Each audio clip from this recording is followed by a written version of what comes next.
I was an undergraduate at Harvard between 1960 and 1964.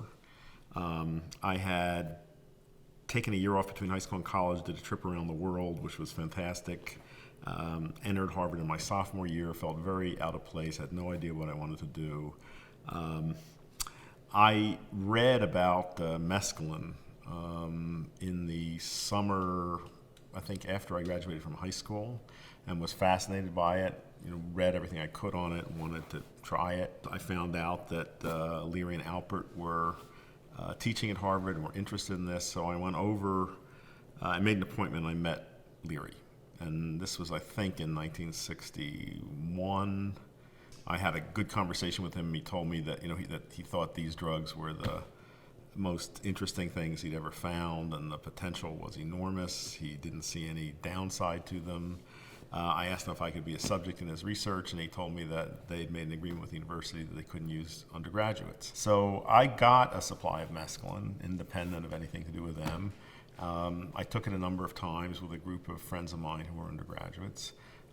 Had variable experiences with it. One quite powerful, but I didn't know what to do with that. It seems to me if I followed the implications of that, I would drop out of college, and I didn't want to do that. So I think I boxed all that up and set it aside. Independently, about that same time, I had joined the editorial board of the Harvard Crimson, the newspaper.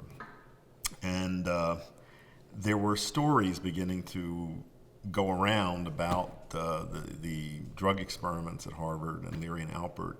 And I was really the only person that had knowledge of that. I also was majoring in botany, and my mentor was Richard Evans Schultes, the head of the Harvard Botanical Museum, who was one of the great experts on psychoactive plants. And also there were very few people in the Crimson who had any scientific background.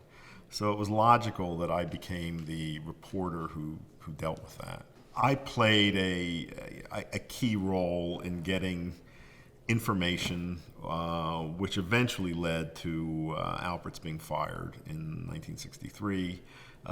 Leary was never fired. He quit voluntarily. He used to say he had been fired from Harvard, but he hadn't.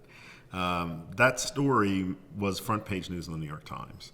And I think that was probably the first time that most Americans had ever heard of psychedelic drugs or LSD or mushrooms. So I do think that whole episode is what exploded this out of Harvard into the nation and the culture. I was in a very difficult role in that. For one thing, I had taken these drugs. I had positive feelings for them, but I had a kind of dual life. I was this straight undergraduate who was doing this investigative reporting.